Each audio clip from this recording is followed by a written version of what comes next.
Hola a todos, les habla Ricardo Serrano. Bienvenidos a una nueva nota en su canal de YouTube Un Venezolano Informa. En esta ocasión trataré un tema diplomático en relación con dos países muy diferentes tanto en ideología política como en la práctica económica. Hablo de Estados Unidos y de Cuba, quienes han decidido iniciar un deshielo en sus relaciones diplomáticas y restablecer dichas relaciones. Estados Unidos tiene que velar porque la relación sea fructífera a través de la eliminación o la omisión de ese embargo económico que le aplicó a Cuba o le ha estado aplicando durante 50 años. Una vez que se desbloquee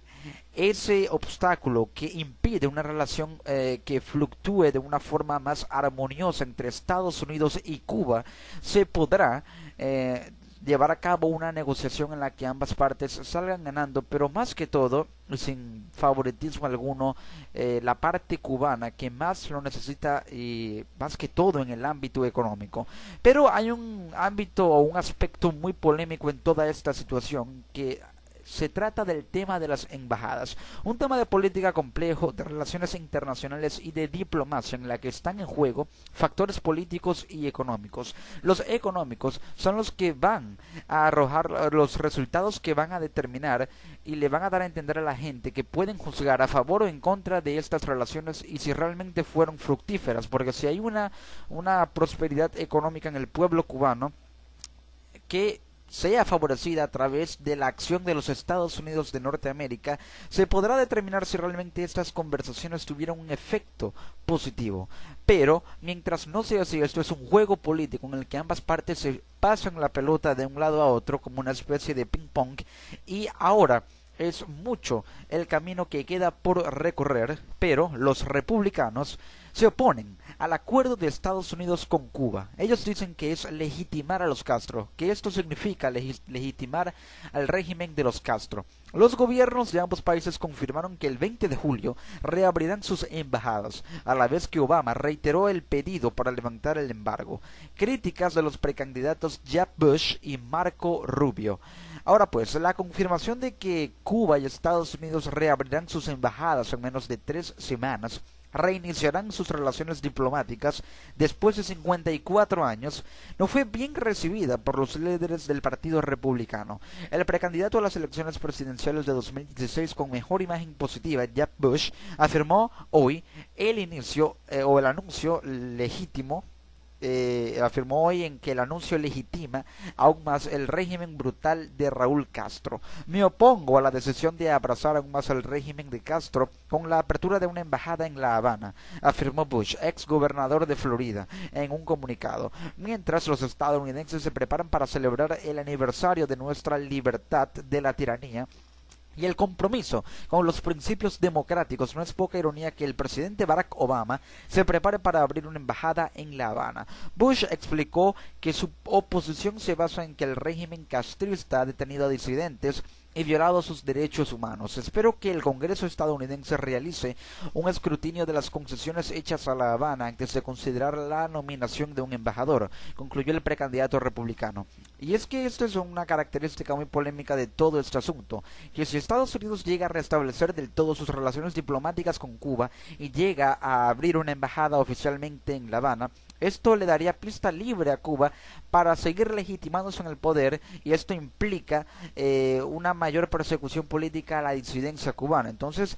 se percibe desde la comunidad internacional y desde la opinión pública internacional y mundial que Estados Unidos está legitimando esa persecución política que tiene el gobierno cubano para con sus disidentes, que Estados Unidos es una especie o sería una especie de cómplice. Marco Rubio, también aspirante por parte del Partido Conservador, señaló que durante toda la negociación que mantuvieron Estados Unidos y Cuba desde el año pasado, el régimen de Castro aumentó la represión contra el pueblo cubano. Obama ha continuado mirando al otro lado y ofreciendo concesión tras concesión. Pero ¿por qué sucede esto? Obama está ofreciendo concesión tras concesión porque quiere ver que Cuba se beneficie en todo este asunto para así dejar una buena imagen en toda la negociación. Por eso Obama concede y concede sin mirar esas piedras en el camino que representan, por ejemplo, el aumento de la represión contra el pueblo cubano cuando se dio inicio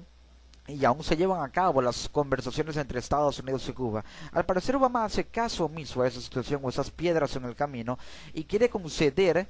aún más y darle concesiones al gobierno cubano para dejar una buena imagen en la negociación y que todo fluya de la mejor manera posible, porque no es casualidad que dos países que se mantuvieron bloqueados diplomáticamente el uno con el otro y que Estados Unidos bloqueó económicamente a Cuba durante 54 años, no es casualidad que después de tanto tiempo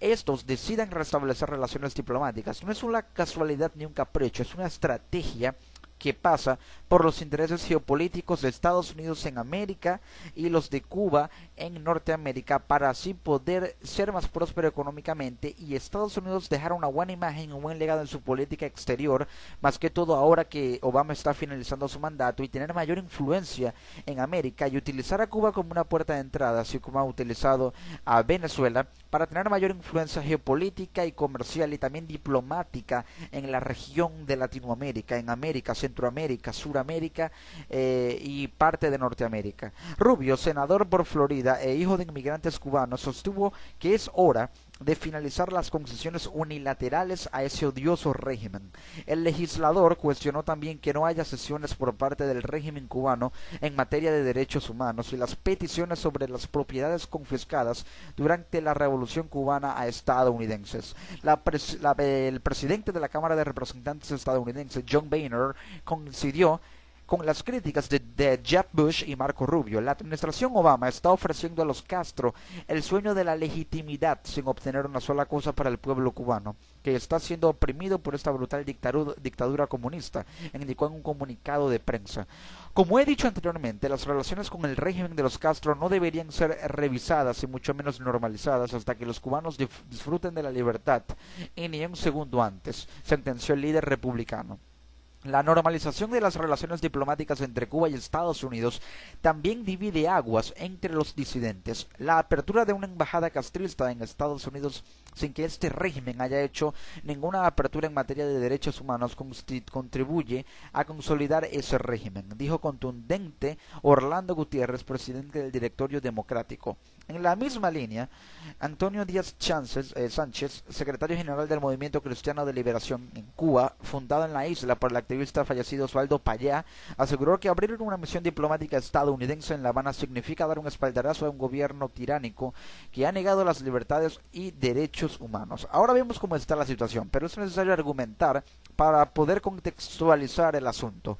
Primero, la apertura de embajadas de Estados Unidos y Cuba marca la presencia de un elemento adicional en la política exterior de ambos países, es decir, más aliados. Ambos quieren más aliados y se alíen el uno con el otro para poder crear una cohesión mutua que permita un reflote de ambas relaciones y de la presencia de un país en la región del otro. Por ello es que se añade ese elemento adicional en la política exterior estadounidense y la cubana. Estados Unidos y Cuba le añaden algo más a sus políticas exteriores, que son la unión de diferencias ideológicas y económicas para el beneficio mutuo. Es decir, a pesar de que tanto ideológicamente a nivel político y en la práctica económica, en la praxis económica, Estados Unidos y Cuba son muy diferentes, quieren que ellos puedan o quieren consensuar ideas que permitan que los puntos en los que no coinciden converjan en en una voluntad común o en un propósito común, que es el beneficio mutuo. A través del beneficio mutuo, los puntos en los que ambos no coinciden podrán converger para que de esa forma se pueda adaptar y diseñar una política que beneficie tanto a Cuba como a Estados Unidos, a pesar de la diferencia económica que hay, y por ello se deben llevar a cabo relaciones comerciales que vayan de acorde a los intereses de cada uno y a las ideologías de cada país, basadas también en la tendencia que tienen hacia una práctica económica, sea de tendencia neoliberal, sea de tendencia neoconservadora o sea de libre mercado, independientemente de cómo la practiquen Estados Unidos y Cuba. Pero Estados Unidos, cabe señalar, busca con Cuba expandir sus mercados e influencia geopolítica, y Cuba busca con Estados Unidos globalizarse y salir del subdesarrollo y pasar de ser un país del tercer mundo a un país del segundo o del primer mundo. Ahora, entendiendo todo esto, ¿qué representa un deshielo o un restablecimiento de relaciones diplomáticas entre Estados Unidos y Cuba. Representa una polarización diplomática entre demócratas y republicanos en Estados Unidos que puede afectar la estabilidad y configuración de la política exterior estadounidense. Pero en Cuba representa una luz de esperanza para aquellos cubanos que quieren que su país salga a flote y pueda salir del subdesarrollo a pasar del desarrollo a través de la ayuda de un gigante del mundo como lo es Estados Unidos. Pero, ¿qué gana y qué pierde exactamente Estados Unidos? Estados Unidos gana otro socio comercial, también gana un aliado estratégico en el Caribe que le ayudará a maximizar su influencia y presencia en la región, y también gana una forma de dejar un legado de apertura a países del tercer mundo en su política exterior. Obama busca con esto dejar un legado y parece que lo está dejando, y también al ganar un aliado estratégico en el Caribe, esto puede permitir que Cuba le realice concesiones territoriales basadas obviamente en el derecho internacional a Estados Unidos para que éste pueda llevar a cabo ejercicios militares en aguas cubanas. Recordemos que Cuba es una isla. Pero Estados Unidos a su vez pierde respaldo y apoyo político en el Senado porque los republicanos, en especial los más radicales como Jeb Bush, Marco Rubio y John Boehner, no están de acuerdo con el restablecimiento de relaciones con Cuba. También pierde esa radicalización y postura ideológica firme que Estados Unidos tiene, basada en su ideología capitalista y de derecha, con un país al menos comunista en lo que se refiere a ideología política y con una práctica económica no muy bien definida por la actual crisis que vive. Estados Unidos también pierde credibilidad de sus aliados anticomunistas, aquellos que se oponen a Cuba y que de hecho no lo quisieron en ninguna cumbre de las Américas presente, son los que son aliados de Estados Unidos y se oponen a que éste tenga relaciones con Cuba. Pero, por el otro lado, ¿qué gana y qué pierde Cuba? Cuba gana relaciones comerciales que pueden elevar su PIB. Recordemos que si se llega a llevar a cabo un tratado de libre comercio y se crea una zona de libre comercio entre Estados Unidos y Cuba, las transacciones entre ambos países y el intercambio comercial puede beneficiar más a Cuba que a Estados Unidos. ¿Pero por qué? Porque los productos estadounidenses, los que son importados, digamos, tienden a tener un mayor valor, pero lo que Cuba exporta a Estados Unidos puede ser maximizado en el mercado mundial porque la capacidad de Estados Unidos para maximizar el valor, tanto a nivel accionario como a nivel de mercado, puede hacer que se maximice la oferta cubana, haciendo que se acreciente la demanda y así Cuba poder obtener más ingresos para elevar su Producto Interno Bruto.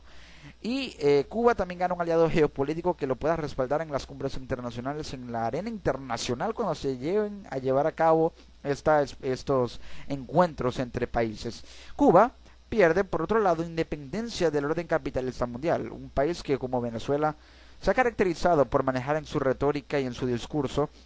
un lenguaje anticapitalista, antiimperialista,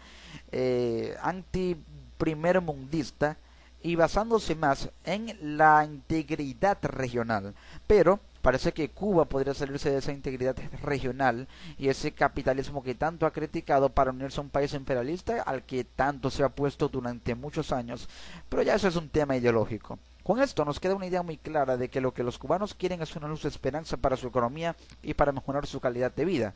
Y lo que Estados Unidos quiere es una mayor presencia e influencia en la región para dejar un buen legado en su política exterior y en el mandato de Obama que ya está por terminar. Amigas y amigos, les ha hablado Ricardo Serrano en una nueva nota para su canal de YouTube, Un Venezolano Informa. Desde Venezuela para el resto del mundo y con un saludo al pueblo cubano y al de Estados Unidos, nos encontramos en una próxima edición. Chao.